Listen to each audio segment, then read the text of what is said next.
আসসালামু আলাইকুম শিক্ষার্থী বন্ধুরা, আশা করি ভালো আছো। শিক্ষার্থী বন্ধুরা, আজকের টিউটোরিয়ালে তোমাদের স্বাগতম। এই টিউটোরিয়ালে আমরা নিড ভার্বের ব্যবহার বিশ্লেষণ সহকারে আলোচনা করব। চলো তাহলে শুরু করা যাক। আসলে নিড ভার্বটি খুবই গুরুত্বপূর্ণ একটি ইংরেজি ক্রিয়া, যা প্রধানত দুইভাবে ব্যবহৃত হতে পারে, অবজুলারি ভার্ব হিসাবে এবং প্রিন্সিপাল ভার্ব হিসাবে। প্রথমে আমরা অবজুলারি ভার্ব হিসাবে এর ব্যবহার দেখব। নিড ভার্বটি যখন অবজুলারি ভার্ব হিসেবে ব্যবহৃত হয় তখন এটি অন্য একটি ক্রিয়ার সাথে যুক্ত হয়ে প্রয়োজনীয়তা বোঝাতে ব্যবহৃত হয়। এটি সাধারণত অ্যাফার্মেটিভ সেন্টেন্সে ব্যবহৃত হয় না বললেই চলে, তবে এটি বিশেষত নেগেটিভ এবং ইন্টারোগেটিভ সেন্টেন্সে বেশি ব্যবহৃত হয়। প্রথমে আমরা নেগেটিভ সেন্টেন্সে এর ব্যবহার দেখব। নেগেটিভ সেন্টেন্সে যখন নিড ব্যবহৃত হয় তখন তা কাজ করার প্রয়োজনীয়তা নেই বা কিছু করা অনুচিত এমন বোঝায়। এই ক্ষেত্রে স্ট্রাকচারটি হবে এমন, আর বাক্য গঠন করলে হবে ইউ নিড নট গো, মানে তোমার যাওয়ার প্রয়োজন নেই বা তোমাকে যেতে হবে না। এটি একটি সরল বাক্য। এই বাক্যটি প্রয়োজনীয়তার অভাব বোঝাতে ব্যবহৃত হয়েছে। এখানে নিড নট ব্যবহৃত হয়েছে যাতে বোঝানো যায় যে তোমার যাওয়ার কোনো প্রয়োজন নেই বা তোমাকে যেতে হবে না, এবং গো প্রিন্সিপাল ভার্ব হিসেবে ব্যবহৃত হয়েছে। আরেকটি সেন্টেন্স দেখি। দে নিড নট নো, মানে তাদের জানার প্রয়োজন নেই বা দরকার নেই। এটিও একটি সরল বাক্য। এই বাক্যটিও প্রয়োজনীয়তার অভাব বোঝাতে ব্যবহৃত হয়েছে। এখানে নিড নট ব্যবহৃত হয়েছে যাতে বোঝানো যায় যে তাদের জানার প্রয়োজন নেই বা তাদের জানা উচিত নয়। এই বাক্য দুটি দ্বারা প্রয়োজনীয়তার অভাব বোঝানো হচ্ছে ঠিকই, কিন্তু বিস্তারিত কিছু নির্দিষ্ট করা হয়নি, যেমন কবে বা কোথায় যাওয়ার প্রয়োজন নেই বা কী জানার প্রয়োজন নেই ইত্যাদি। তাই বাক্যটি কিছুটা খোলামেলা এবং সাধারণ। এটা হচ্ছে এক্সটেনশন বাদে। আর এক্সটেনশন সহ বাক্য গঠন করলে হবে you need not worry about it, মানে তোমার এটা নিয়ে চিন্তা করার প্রয়োজন নেই বা তোমাকে এটা নিয়ে চিন্তা করতে হবে না। এই বাক্যটিতে নিড নট প্রয়োজনীয়তার একটি অভাব বোঝাচ্ছে। এতে বলা হচ্ছে যে এটি নিয়ে চিন্তা করার প্রয়োজন নেই, এটা খুবই হালকা একটি বিষয় যা সহজেই ম্যানেজ করা সম্ভব। বাক্যটিতে মেন ভার্ব হলো ওয়ারি, এরপর এক্সটেনশন হিসেবে অ্যাবাউট ইট যোগ করা হয়েছে, যা আরও স্পষ্ট করে যে চিন্তা বা উদ্বেগের বিষয় কী, যে স্পষ্টতা এক্সটেনশন ছাড়া বাক্যগুলি দিতে পারেনি। এই প্রসঙ্গে আরেকটি সেন্টেন্স দেখব। He need not attend the meeting tomorrow, মানে আগামীকালের বৈঠকে তার যোগদানের প্রয়োজন নেই। এই বাক্যটি প্রয়োজনীয়তা বা বাধ্যবাধকতার অভাব প্রকাশ করতে ব্যবহৃত হয়েছে। এখানে নিড নট অথবা নিডন্ট ব্যবহার করে বলা হচ্ছে যে আগামীকাল সবাই তার উপস্থিতি প্রয়োজনীয় নয় বা সে সবাই যোগ দেওয়ার জন্য বাধ্য নয়। বাক্যটিতে মেইন ভার্ব অ্যাটেন্ডের পর এক্সটেনশন হিসেবে দ্য মিটিং টুমোরো যোগ করা হয়েছে, যা আরও স্পষ্ট করে এটি জানাচ্ছে যে আগামীকাল সবাই যোগ দেওয়ার কোনো প্রয়োজন নেই। এখানে টুমোরো সময়ের নির্দিষ্ট একটি পরিসর বোঝাচ্ছে এবং দ্য মিটিং জানাচ্ছে যে এটি একটি নির্দিষ্ট সভা। এখানে নিড অবজুলারি ভার্ব ইত্যাদি। এবার ইন্টারোগেটিভ সেন্টেন্সে এর ব্যবহার দেখা যায়। যখন নিড অবজুলারি ভার্ব হিসেবে ইন্টারোগেটিভ সেন্টেন্সে ব্যবহৃত হয় তখন তার স্ট্রাকচারটি হয় need plus subject plus V1 plus interrogation mark. আর বাক্য গঠন করলে হবে need she go to the market, মানে তার কি বাজারে যাওয়া প্রয়োজন। এখানে নিড এক ধরনের প্রশ্নবোধক শব্দ হিসেবে ব্যবহৃত হচ্ছে, যা জানাতে চাচ্ছে ওই ব্যক্তি বাজারে যাওয়ার জন্য প্রয়োজনীয়তা অনুভব করছে কিনা। আবার need I finish this report today, মানে আমার কি আজ এই রিপোর্টটি শেষ করা প্রয়োজন।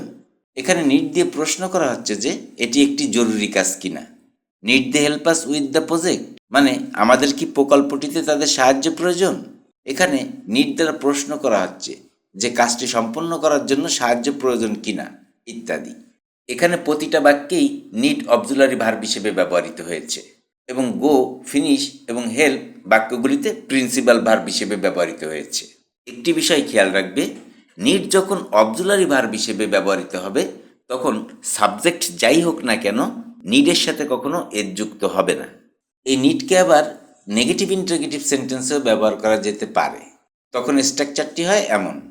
আর বাক্য গঠন করলে হয় need you not attend the meeting tomorrow, মানে তোমার কি আগামীকাল সবাই উপস্থিত হওয়ার প্রয়োজন নেই।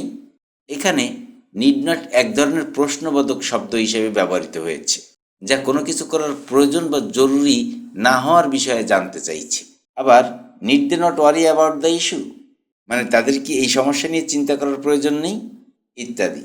অবজুলারি ভার্ব প্রসঙ্গে আর নয়, এবার চলো প্রিন্সিপাল ভার্ব হিসেবে এর ব্যবহার দেখা যাক।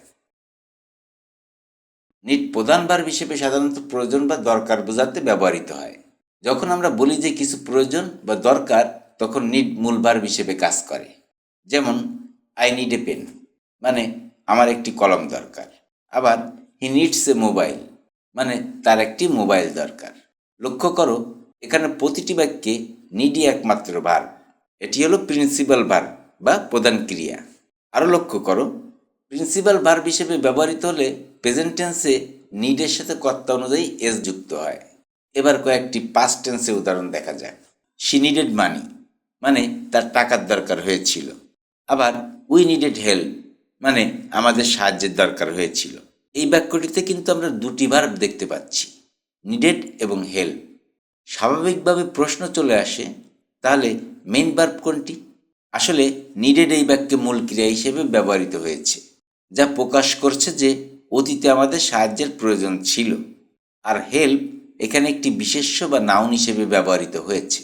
এটি নিডেডের বস্তু বা অবজেক্ট, অর্থাৎ এটি বোঝাচ্ছে যে কী ধরনের সাহায্য প্রয়োজন ছিল। সুতরাং নিডেড এখানে প্রধান ক্রিয়া এবং বাক্যের মূল কার্যকলাপের প্রতিনিধিত্ব করছে, ইত্যাদি। এছাড়াও এই নিড আরও উপায়ে ব্যবহৃত হতে পারে। যেমন নিড প্লাস ইনফিনিটিভ, মানে নিড প্লাস টু যুক্ত ভার্ব, এবং need to plus be plus V3, অর্থাৎ ভার্বের পাস্ট পার্টিসিপেল, ইত্যাদি। প্রথমে নিড প্লাস ইনফিনিটিভের ব্যবহার দেখা যায়। আমরা যখন নিড প্লাস ইনফিনিটিভের ব্যবহার করব, সেই ক্ষেত্রে নিডের পর ইনফিনিটিভ ফর্ম, যেমন to go, to do, to eat ইত্যাদি ব্যবহৃত হবে, যা বোঝাবে যে কোনো কাজ বা কাজের প্রয়োজন। যেমন she needs to finish her homework, মানে তার বাড়ির কাজ শেষ করা প্রয়োজন। I need to buy a new phone, মানে আমার একটি নতুন ফোন কেনা প্রয়োজন। I need to study for the exam, মানে আমার পরীক্ষার জন্য পড়াশোনা করা প্রয়োজন, ইত্যাদি। এই তিনটি বাক্যে নিড মূল ভার্ব হিসেবে ব্যবহৃত হয়ে প্রতিটি কাজের জন্য একটি প্রয়োজন বা দাবি বোঝাচ্ছে। এই বাক্যগুলোতে নিড প্রদর্শন করছে যে সেই কাজগুলো সম্পন্ন করার জন্য কিছু অপরিহার্যতা বা প্রয়োজনীয়তা রয়েছে। Need to plus be plus V3, need to plus be plus V3 গঠনটি ইংরেজি গ্রামারের একটি গুরুত্বপূর্ণ গঠন, যা সাধারণত প্যাসিভ ভয়েসে ব্যবহৃত হয়। এই গঠনটি কোনো কাজ বা কাজের প্রয়োজনীয়তা বোঝাতে ব্যবহৃত হয়, তবে সেই কাজটি কে করবে বা কী করতে হবে তা তুলে ধরা হয় না। এর মাধ্যমে আমরা মূলত কোনো কাজ বা কার্যক্রমের গুরুত্ব বা অবস্থা সম্পর্কে আলোচনা করি। এই ক্ষেত্রে নিড টু ইঙ্গিত করে যে কাজটি সম্পন্ন করা অত্যন্ত জরুরি বা প্রয়োজন, এবং বি প্লাস V3 এটি প্যাসিভ ভয়েসের গঠন, যেখানে V3 হলো ক্রিয়ার তৃতীয় রূপ, অর্থাৎ পাস্ট পার্টিসিপেল, এবং বি হলো অবজুলারি ভার্ব। যেমন the project needs to be completed by next week, মানে প্রকল্পটি আগামী সপ্তাহের মধ্যে সম্পন্ন করা প্রয়োজন।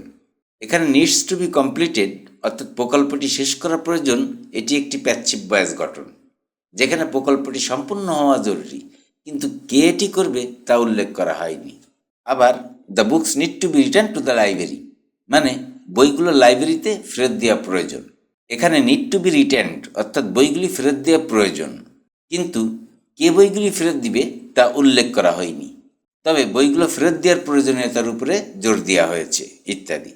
তো শিক্ষার্থী বন্ধুরা, এই ছিল নিড সম্পর্কিত আলোচনা। ভিডিওটি যদি ভালো লাগে তাহলে লাইক, কমেন্ট, শেয়ার করতে ভুলবে না। আর তুমি যদি এই চ্যানেলে নতুন হও তাহলে চ্যানেলটি সাবস্ক্রাইব করে সঙ্গেই থাকবে। আর যদি ইতিমধ্যে চ্যানেলটি সাবস্ক্রাইব করে থাকো তাহলে অসংখ্য ধন্যবাদ। আজ আর নয়, কথা হবে অন্য কোনো ক্লাসে।